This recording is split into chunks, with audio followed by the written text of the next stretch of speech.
thing could take place right there in Sweden. However, if you do come to India, either for a darshan tour or for the process, it will be much faster. That's all.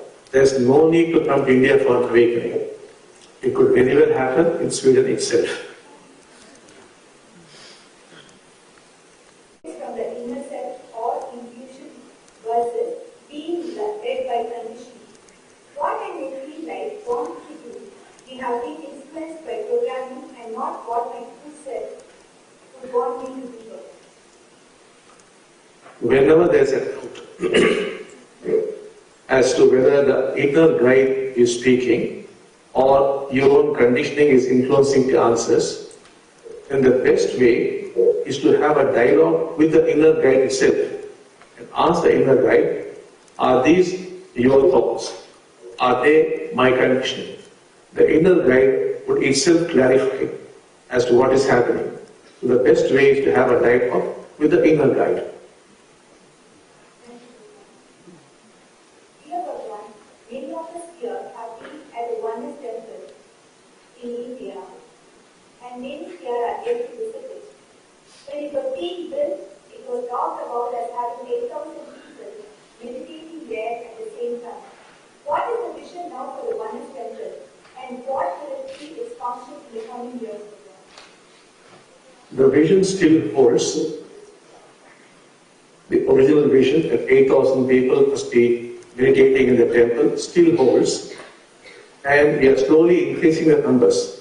People nowadays do come and meditate here, but we are deliberately keeping the numbers small. But next year and in 2012, we will be increasing the numbers. The idea of 8,000 people meditating together is to make things happen much faster on the planet, not only at the level of inner world, but also in the external world. Things must happen much faster. So the idea of people meditating together is to make it happen rather fast. Thank you. It has been said that the light will come from the north. There are about 1,300 teacher givers in Sweden today, but only a few hundred are active. What is Sweden and Scandinavia's role in the process of awakening from 2011 to 2012?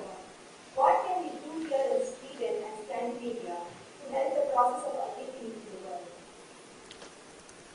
There are several Indian prophecies, all of which say that once people in the north are awakened, there will be a global transformation. So we are expecting that to happen. For some strange reason, it has been said that that is the sign the world is going to become awakened. And we think it would happen very soon. Probably from January, February, we can expect a lot of awakening to occur in the Scandinavian countries and maybe triggering a worldwide transformation. Those have been the prophecies for a long time.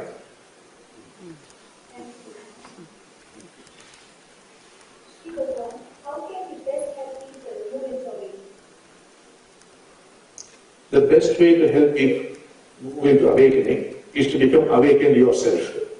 If you become awakened yourself, then that's the shortest way to awaken others.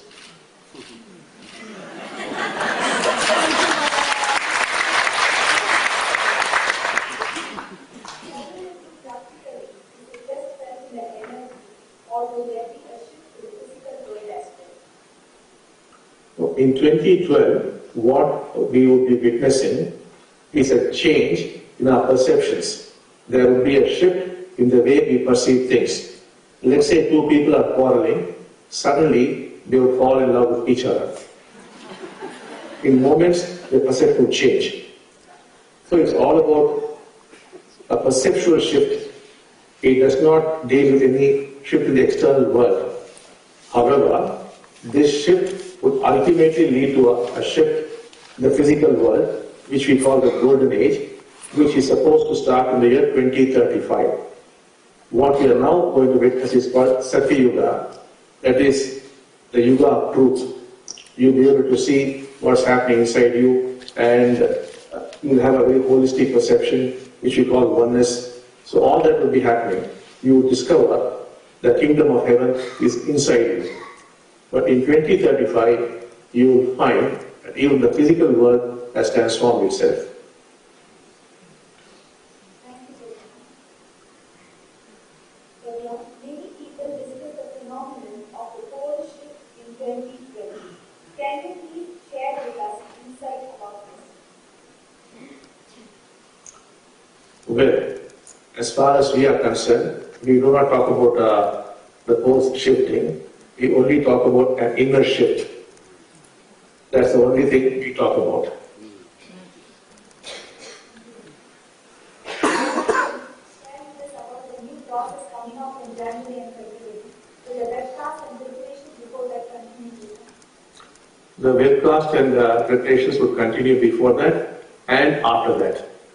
The only problem we are now facing is these processes, which are very, very powerful, they emerge from Indian culture. Now, it may not be fully acceptable to Western people.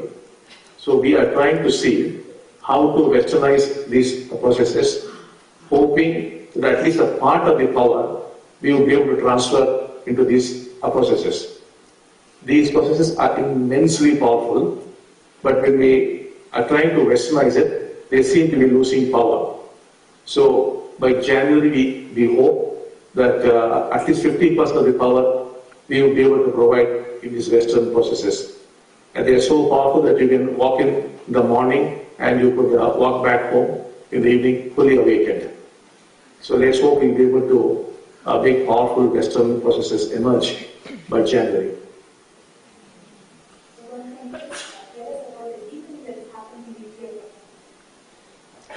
In India, what's happening is we have introduced these Indian processes, and we have highly decentralized this for fear that there could be an attack in the media or something like that, because people don't understand these processes.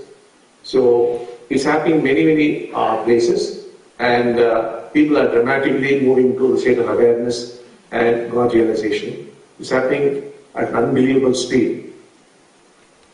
But we are keeping it at a low level for fear of attracting too much public attention.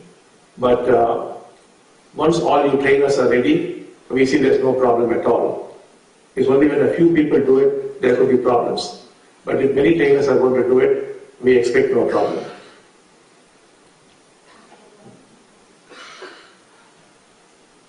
So you could now move to your 49-minute meditation. Amma and I will join you after 49 minutes.